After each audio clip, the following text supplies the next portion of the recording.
Today, we will be reviewing two novels, A Terrible Kindness and The Dust Child, and recently released highly acclaimed series, HeeraMandi on Netflix. Stay tuned in.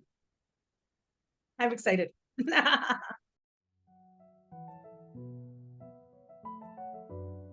everyone. Welcome to Talk to Us Today. Today is the review segment of our show, which we call Review Therapy. This is one of my personally loved segments on Talk to Us Today because we get to discuss what I love the most. And here are the books. This time I'm changing it up a little, and I have got such a bookish problem. I read a couple of novels in April, and two, I couldn't toss up which one to review. So I'm going to review them both for you guys. And Namita is discussing the highly acclaimed HeeraMandi by Sanjay Leela Bhansali with so much content on our televisions, and especially when something is so much expectation. Is it worth watching, or should we give it a complete skip?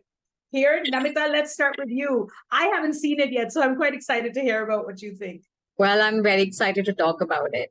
Well, HeeraMandi is something which is Simrit most awaited, I would say, Netflix series, which has been promoted since 1 month or more that it is coming.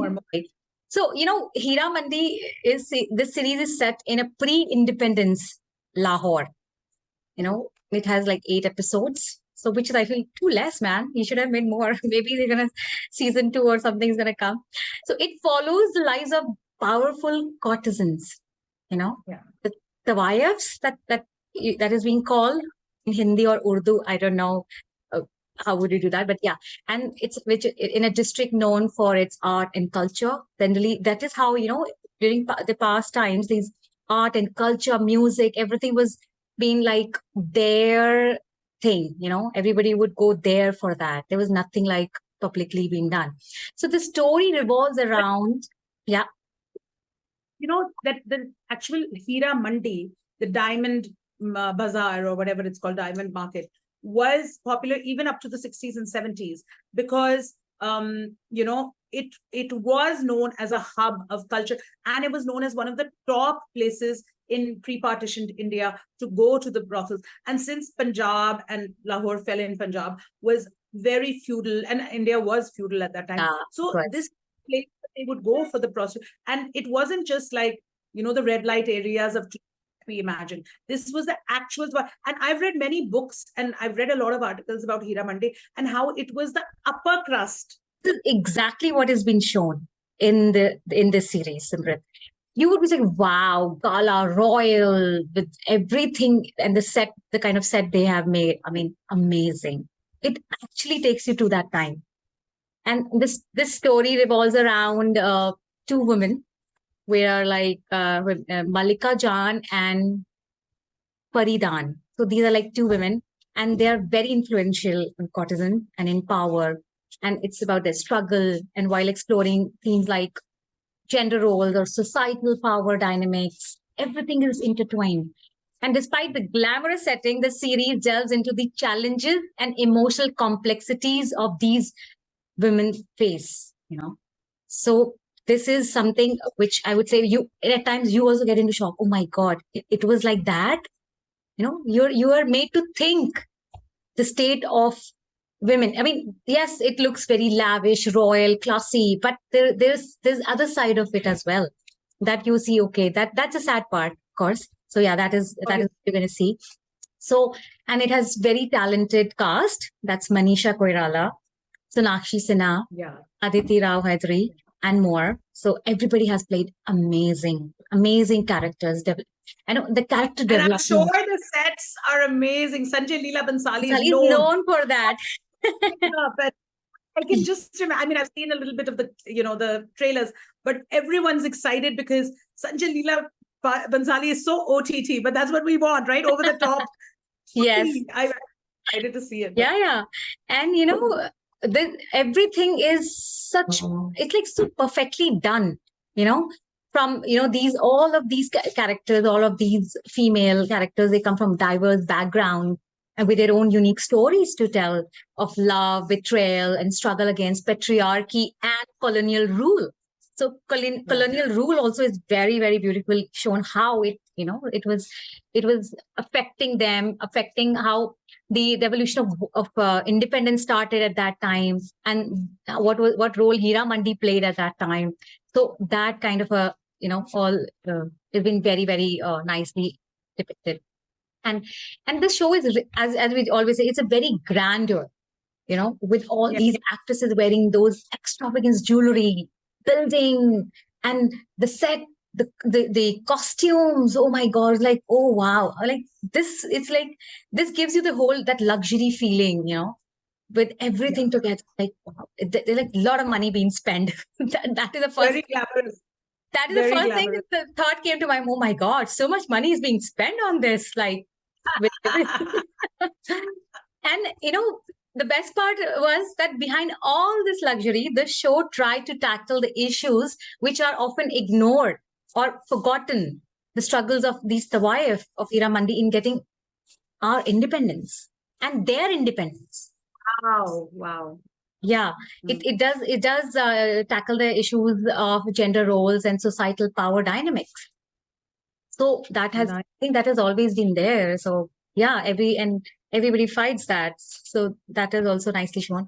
And it does show the dreams and struggles of these women and men alike in the pre-independent India, and shows how the power struggle, the revenge plots, the forbidden love, entanglement, and the typical drama that you actually look for when you're watching an OTT series. And it also sheds light on those overlooked struggles, how they were helping during the revolution of independence. The whole, it's like, okay, it was not like that only who were on the forefront who were working on it. It's from at the back end also, every segment of the society was contributing in some way. Values.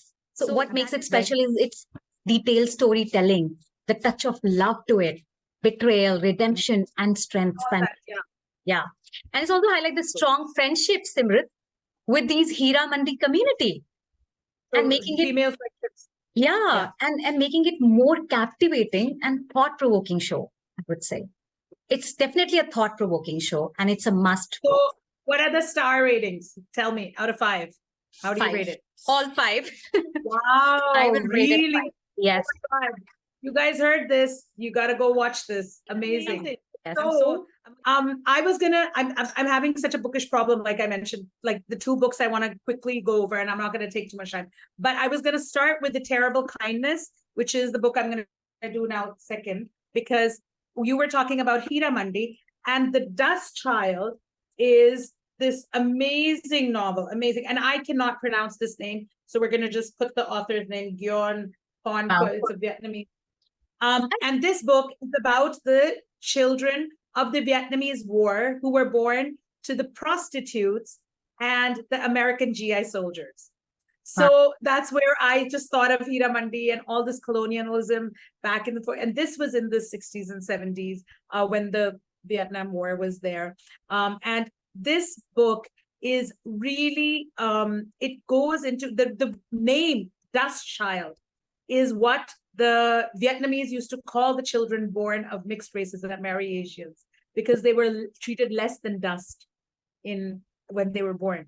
And in most cases, the prostitutes used to abandon the women who were prostituting at the time of the war because they had no food. And America really, really savaged through. They really bombarded Vietnam and treated them so cruelly, and the war was just devastating for Vietnam. And so this story actually talks about 2 sisters, Trang and Quyen, who leave their village because their father, and the Tran had a lot of hopes. She has a little crush on this boy in the village, but when she comes in and she doesn't want to prostitute, they have no, we'll just have drinks with them in the bar, and the bars were set up. And slowly how she gets involved with the GI Joe fighter pilot.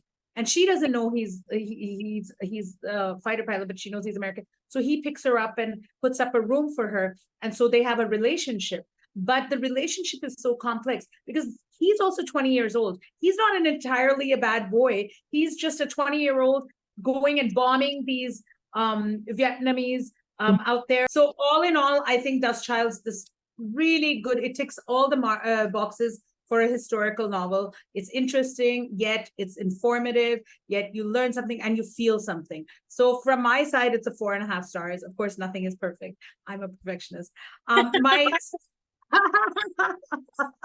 but so that was why I chose to do this first, because HeeraMandi is also about the glamour part and the struggle that women go. But here we're talking about intense poverty and how women are forced into prostitution because when war is there, it's terrible, and how much they lose out on. The second novel I'm reviewing today is A Terrible Kindness. So I got this from my friend for my birthday, and it said that, she thinks that this would be how she thought of, A Terrible Kindness is what she wanted me to read this for, whatever. And then Terrible. I like that. I mean, the name is so strange. Terrible Kindness. Okay. Well, okay, so the thing is that that's her opinion. I don't feel that way, but she feels that sometimes some of us can be kind to a fault, right? We forget ourselves and we become kind.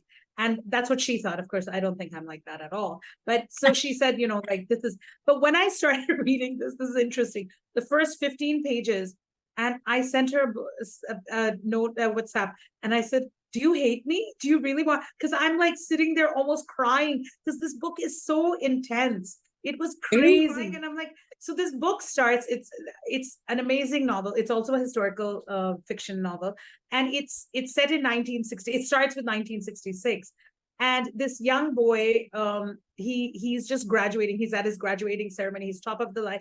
He becomes an undertaker or an embalmist. So he's in their family his father's family owns funeral homes and everything. And at his graduation, there comes the news on the Telegraph at the time or whatever, that there is this tragedy that's happened in Aberfon in a coal mining village in UK. This is set in UK. And this actually was touched upon in The Crown. And it was so that's a real event. That the I remember that. I watched Crown. I remember that. Yes. And the tip fell down. And for some reason that sticks out in The Crown for me, because it was such a tragedy that 116 children died and 28 adults were killed because the tip of the coal mine fell onto what was their school and all the kids in school. And of course, the village till now is suffering the consequences of that emotionally. And William Lavery is the protagonist who hears this and he goes, I'm going. And they're like, you're too young to deal with that much.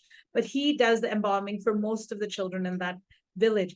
And we find out that as a child, he lost his father very young, and his uncle. So this book touches upon, like pain and grief and moving on and love, but it also touches upon homosexuality and the perception that it had back in the 60s.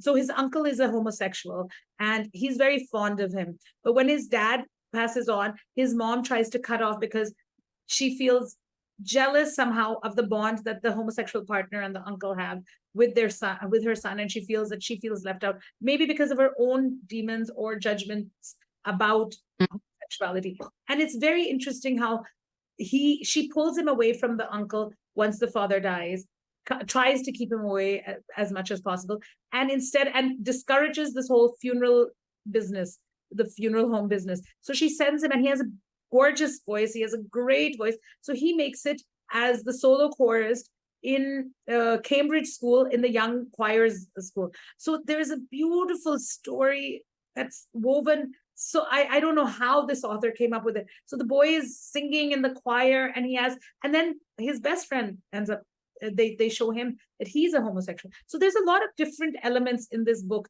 but it's also about surviving grief, how he promises himself as a young boy that he's never going to become a parent because he saw those parents who lost their children after giving so much, and he can't take it.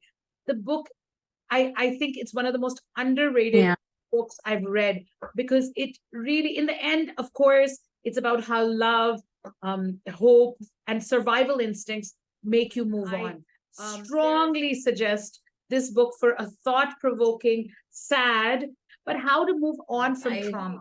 So this is a 5 out of 5 for me. A Terrible Kindness is actually a 5 out of 5. Oh, wow. Really? Oh, my God. That's a surprise.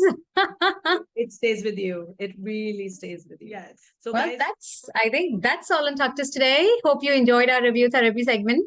Please tell us what you think about today's episode, and also email us or comment in the comment section if you want us to discuss something on our show. And our email is hello@talktoustoday.com.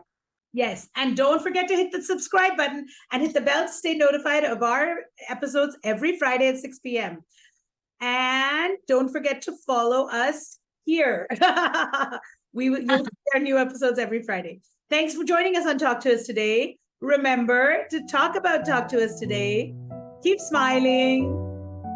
Keep laughing. And keep talking, guys.